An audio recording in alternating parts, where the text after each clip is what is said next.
Path finders man academy पे आपको स्वागत है। श्रीलंका की तरफ से बहुत इंपॉर्टेंट न्यूज़ आ रही है। वहाँ पे 21 सितंबर को इलेक्शन था और अब उस इलेक्शन का रिजल्ट आ चुका है। वहाँ पर अनुराग कुमारा दिस्यंके फाइनली इन्होंने इलेक्शन को जीत गया है।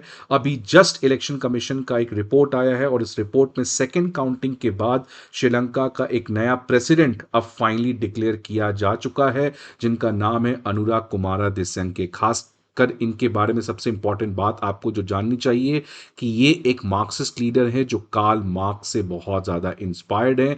और क्योंकि ये एक मार्क्सिस्ट लीडर है तो इनका चाइना के प्रति भी झुकाव और इनकी जो पूरी पॉलिटिकल पार्टी है उनका जो प्रो चाइनीज पॉलिसी है ये किसी से छुपा नहीं है। तो आज इस पर्टिकुलर सेशन में हम लोग बात करेंगे कि क्या मार्क्सिस्ट लीडर दिस्यंका के आने की वजह से इंडिया के लिए चुनौती बढ़ जाएगी, क्योंकि आप देख सकते हैं कि साउथ एशिया में कंट्री बाय कंट्री सारे प्रॉब्लम आते हुए नजर आ रहे हैं। अभी रिसेंटली बांग्लादेश में, पाकिस्तान में, नेपाल में, ये सारे कंट्रीज, मालदीव्स में, ऑल दीज कंट्रीज जो इंडियन सब कॉन्टिनेंट के हैं, यहाँ पे प्रॉब्लम्स आते हुए दिख रही है और इंडिया के लिए समस्याएं बढ़ चुकी हैं। तो क्या श्रीलंका में इस चुनाव के बाद अनुराग कुमार के आने की वजह से इंडिया के लिए संकट और बढ़ जाएगी? क्या चाइना का इन्फ्लुएंस इंडियन सब कॉन्टिनेंट में और बढ़ जाएगा?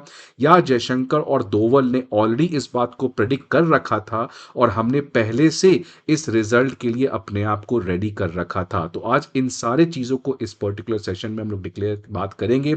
आगे बढ़ने के पहले फ्रेंड्स, आपको पता है कि अन अकेडमी आईएएस का चौथा ऑफलाइन ब्रांच पटना में स्टार्ट हो चुका है, जहां पे 27 सितंबर को हमारे बैचेस स्टार्ट हो रहे हैं। इसके अलावा न्यू दिल्ली के करोल बाग में हमारे बैचेस इंग्लिश में ऑफलाइन में 23 सितंबर और मुखर्जी नगर ब्रांच में हिंदी मीडियम में ऑफलाइन बैचेस 19 सितंबर को स्टार्ट होने जा रहे हैं।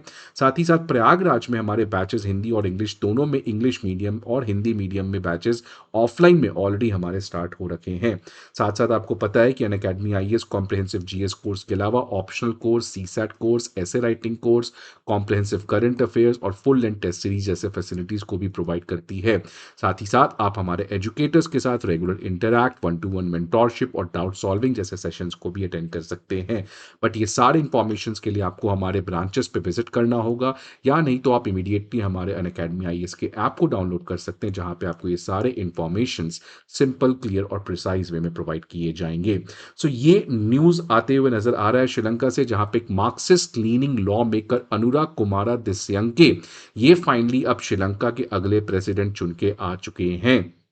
ये श्रीलंका के अगर आप बात करोगे कि श्रीलंका में जब से इकोनॉमिक क्राइसिस आया था 2022, उसके बाद ये श्रीलंका का पहला इलेक्शन है। बिकॉज श्रीलंका, आपको पता है, 2022 से कॉन्स्टेंटली बहुत ज़्यादा अनस्टेबल रहा है। वहाँ के जो पुराने प्रेसिडेंट थे गोटाबाया राजपक्सा, उनको श्रीलंका छोड़ के भागना भी पड़ा। तो श्रीलंका काफ़ी टर्बुलेंस से गुजर रहा था। फाइनली श्रीलंका में एक फ्री एंड फेयर इलेक्शन हुआ है, जहाँ पे अनुराग कुमारा दिस्यंके जीत कर आए हैं। सेकंड नंबर पे आए हैं सजित प्रेमादासा और थर्ड नंबर पे जो करंट प्रेसिडेंट है विक्रमसिंघे, वो थर्ड पोजीशन पे आए हैं। आप ये देख सकते हैं कि ये जो पर्सन है इनका नाम विक्रमसिंघे है, जिनको आप जानते होंगे, और ये पर्सन जो है संजीत प्रेमादासा, ये सेकंड पोजीशन पे आए हैं।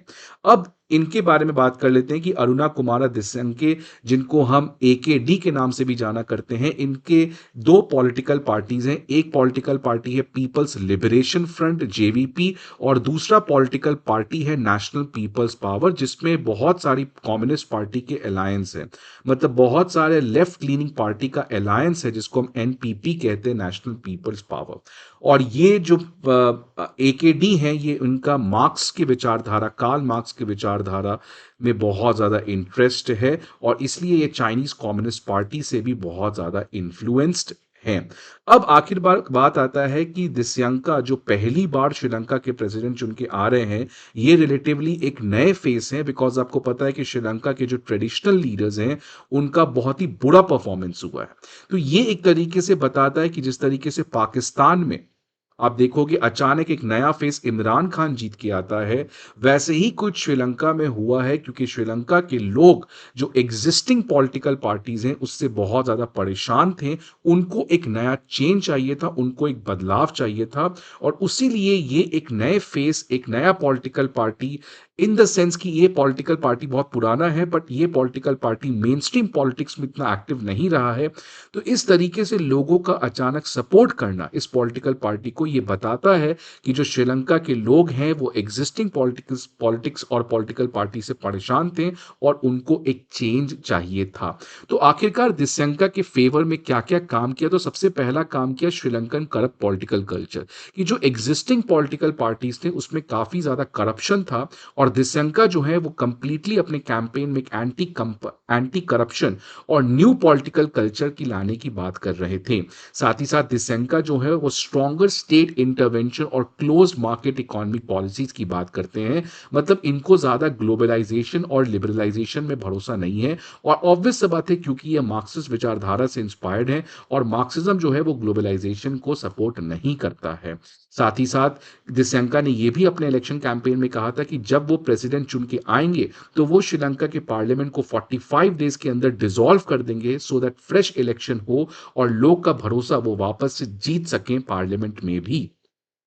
और सबसे इम्पोर्टेंट जो इनका कैंपेन प्रॉमिस था, क्योंकि जब से आईएमएफ का एग्रीमेंट हुआ है श्रीलंका के साथ, तो बहुत लोग का कहना है कि जो आईएमएफ ने टर्म्स एंड कंडीशंस रखे हैं, ये बहुत ही ज़्यादा प्रॉब्लमेटिक हैं। इससे श्रीलंका की इकोनॉमी को और ज़्यादा प्रॉब्लम आ सकता है। इसलिए दिस्यंका ने कैंपेन के समय कहा था कि ये जो श्रीलंका और आईएमएफ का एग्रीमेंट हुआ है, उसमें जो आईएमएफ के टर्म्स एंड कंडीशंस हैं, इसको मैं वापस से रीनेगोशिएट करूंगा। So Disenka has pledged to renegotiate the terms of the International Monetary Fund Rescue Package, जो विक्रम सिंघे ने लास्ट ईयर सिक्योर किया था आईएमएफ के द्वारा। अब आखिरकार इम्पैक्ट फॉर इंडिया क्या होगा, ये हमारे लिए बहुत ज्यादा जरूरी हो जाता है। तो इसके बारे में अगर आप देखेंगे, प्रोफेसर निर्मल रंजीत जो यूनिवर्सिटी ऑफ कोलंबो के हिस्ट्री डिपार्टमेंट के हेड हैं, उनका कहना है कि जेवीपी जिस पार्टी और एनपीपी, ये जो दोनों पॉलिटिकल पार्टीज को एकेडी रिप्रेजेंट करते हैं, ये कोई छुपी हुई बात नहीं है कि ये हमेशा से एंटी इंडिया पॉलिसी को अडॉप्ट करते हैं। तो इसीलिए इनके आने की वजह से इंडिया और श्रीलंका के रिलेशंस में थोड़ा सा डेटोरिएशन देखने को मिल सकता है। ये जो जेबीपी पार्टी है, इसके जो लीडर थे, फाउंडिंग लीडर जिन्होंने इस पार्टी को स्थापना की थी, जिनका नाम था रोहना विजयवीरा, इनका हमेशा से एंटी इंडिया स्टांस रहा है। आप देख सकते हैं कि 1980 में वो इंडियन एक्सपेंशनिज्म के ऊपर लेक्चर दिया करते थे और साथ साथ इनका यह भी कहना था कि इंडिया जो है वो एक श्रीलंकन इंटरेस्ट का एनिमी है। तो मतलब जेवीपी और एनपीपी जो दोनों मार्क्सिस्ट विचारधारा की पॉलिटिकल पार्टीज है, इनका हमेशा से एंटी इंडिया स्टांस रहा है। इनका हमेशा से ये कहना है कि India is not good for the Sri Lankan interest और इसलिए इनकी हमेशा से बात रही है कि इंडिया से हमें दूर होना चाहिए। अगर बात करें इंडो लंकन अकॉर्ड की, आपको पता है कि श्रीलंका में बहुत सालों तक एक सिविल वॉर चला था जहां पे तमिल वर्सेस वहां के लोकल बुद्धिस्ट पॉपुलेशन के बीच में एक सिविल वॉर चला था और इस वॉर में एक बहुत बड़ा आउटकम था इंडो लंकन अकॉर्ड, जो कि आपको पता है कि राजीव गांधी का एक बहुत इंपॉर्टेंट इनिशिएटिव था कि कैसे हम श्रीलंका में पीस लाएं। तो इस पर्टिकुलर इंडो लंकन अकॉर्ड में श्रीलंकन तमिल्स के बारे में थोड़ा सा प्रोटेक्शन की बात की गई थी और ये वहां के जो लोकल पार्टीज हैं जेवीपी, इनको पसंद नहीं आया था और जेवीपी का कहना था कि ये जो इंडियन लंकन अकॉर्ड है, इसके थ्रू इंडिया जो है वो अपना प्रेजेंस श्रीलंका में जानबूझकर बढ़ा रहा है। और ये जो देख सकते हैं आप 2000 में इस अकॉर्ड के अगेंस्ट और श्रीलंकन तमिल्स को अधिकार देने के अगेंस्ट एक बहुत बड़ा प्रोटेस्ट भी जेवीपी एक्टिविस्ट्स के द्वारा किया गया था। सो ये कोई बात छुपी नहीं है श्रीलंकन पॉलिटिक्स में। एवरीवन नोज कि ये जो पूरी पॉलिटिकल पार्टी है, ये हमेशा से एंटी इंडिया स्टैंड लेके रखी है। लेकिन मैंने पहले भी कहा कि जयशंकर और अजीत डोभाल ने इस चीज को ऑलरेडी प्रिडिक्ट कर रखा था कि जो ना अनुराग कुमार है, इनकी इलेक्शन परफॉर्मेंस इस इलेक्शन में बढ़ सकती है। इसीलिए अनुराग कुमार को इन्वाइट किया गया था इंडिया और वो इंडिया के इन्विटेशन पे इंडिया विजिट भी किए थे इसी साल फरवरी के महीने में। तो एक तरीके से इंडिया की फॉरेन पॉलिसी ने श्रीलंका के केस में काफी ज्यादा प्रोएक्टिवनेस दिखलाया और हमने पहले से इस चीज को प्रिडिक्ट किया था। और जो अनुराग कुमार है, उन्होंने भी काफी ज्यादा प्रैग्मेटिज्म दिखलाया। उन्होंने कहा था कि हमें श्रीलंका जो है वो इंडिया से बहुत ज्यादा फायदा उठा सकता है, खासकर डिजिटल टेक्नोलॉजी, इंफॉर्मेशन टेक्नोलॉजी में, जो इंडिया का एक बहुत बड़ा एसेट है। अनुराग कुमार ने जब इंडिया आए थे तो उन्होंने ये भी कहा था कि श्रीलंका को ट्रांसफॉर्म करने के लिए हमें इंटरनेशनल सपोर्ट चाहिए, हमें कैपिटल फंड चाहिए, हमें टेक्नोलॉजी चाहिए। We can not be an isolated country, we need to strengthen international relation. So दिसंका इलेक्शन कैंपेन में एक तरीके से काफ़ी ज़्यादा श्रीलंका के इंटरेस्ट और एक तरीके से प्रैग्मेटिज्म की बात किए थे। और ये देख सकते हैं आप मीटिंग बिटवीन अभी जो श्रीलंका के प्रेसिडेंट चुन के आए हैं AKD और इंडिया के फॉरेन मिनिस्टर S जयशंकर। तो ये बताता है कि JVP जो है, जो एक एंटी इंडिया पार्टी के तौर पर हमेशा से जाना जाती थी, ये काफ़ी ज़्यादा मार्क्सिस्ट विचारधारा के क्लोज माना जाती थी। तो एक ये प्रोबेबल बात हो सकती है कि JVP में एक बदलाव आया हो। यही चीज़ कोई कह रहे हैं यूनिवर्सिटी ऑफ कोलंबो के एक पॉलिटिकल साइंटिस्ट के टीचर, कि जो JVP है वो अब एंटी इंडिया स्टैंड से मूव ऑन कर चुकी है, अब वो उतना ज़्यादा ऑब्सेस्ड नहीं है इस बात को। तो क्या इंडिया को JVP के इलेक्शन में जीत जाने से कोई परेशानी नहीं होगी? ये अभी भी एक बहुत गंभीर समस्या है, बिकॉज आपको पता होगा कि अगर एक पार्टी एंटी इंडिया स्टांस और प्रो कम्युनिज्म के विचारधारा से बनाई जाती है, तो ऑल्दो वो पॉलिटिकल पार्टी थोड़ा सा प्रैग्मेटिज्म दिखलाए, बट वो घूम फिरकर अपने उसी कोर आइडियोलॉजी पे जाएगी, और वो उसका कोर आइडियोलॉजी है मार्क्स और मार्क्सिज्म जैसे जो पॉलिटिकल पार्टीज हैं उनके साथ क्लोज होना। इसीलिए ये बहुत श्योर नहीं है कि ये पॉलिटिकल पार्टी, हो सकता है कि इलेक्शन में जीतने के लिए, लोगों का भरोसा जीतने के लिए इस तरीके की बात की हो, बट फाइनली वो अपने ग्रैंड ऑब्जेक्टिव को फुलफिल करने का प्रयास करेगी। इसीलिए ये अभी भी बहुत बड़ा कंसर्न है कि इंडिया के नेशनल इंटरेस्ट को कैसे फायदा पहुंचेगा या नुकसान पहुंचेगा। ये देख सकते हैं आप 2021 का, जब चाइनीज कम्युनिस्ट पार्टी का 100 साल हो चुका था, तो जो JVP पार्टी, आप ये देख सकते हैं AKD, इनका एक बहुत ही ज्यादा pro CCP, pro China statement आया है। तो ऑल्दो ये पॉलिटिकल पार्टी रिसेंट टाइम्स में, पिछले एक साल से जब से श्रीलंका में इकोनॉमिक क्राइसिस आया है, इन्होंने थोड़ा सा प्रैग्मेटिज्म दिखलाया है। बट अगर उस 2 साल की छोड़ दे, तो हमेशा से ये political party CCP, Xi Jinping और चाइना रशिया जैसे कंट्री से काफी ज्यादा क्लोज है। तो इसी की वजह से इनके आने से इंडिया के इंटरेस्ट को हार्म पहुंचने की प्रोबेबिलिटी और ज्यादा बढ़ जाती है। अब आपका क्या सोचना है, प्लीज कमेंट बॉक्स में डालें, क्योंकि आपको पता होगा मालदीव्स में भी इस तरीके के एंटी इंडिया कैंपेन से लोग चुन के आए थे। अभी आप देख सकते हैं यूनुस जो है वो भी एक तरीके से एंटी इंडिया कैंपेन चला ही रहे हैं। बट इन दोनों का हाल देखो क्या हो रहा है। मालदीव्स को इंडिया से अब कर्ज लेने के लिए मजबूर हो चुका है।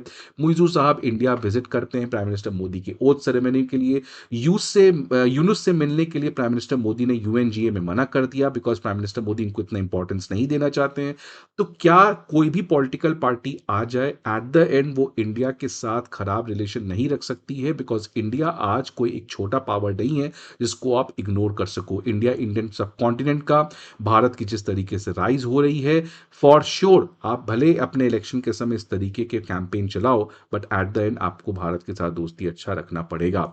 सो आपका इस पर्टिकुलर चीज पे क्या व्यू है, आप जरूर हमारे कमेंट बॉक्स पे बताएं। So till then, have a great day. See you again in the next video. Thank you for watching this session. Please like the video.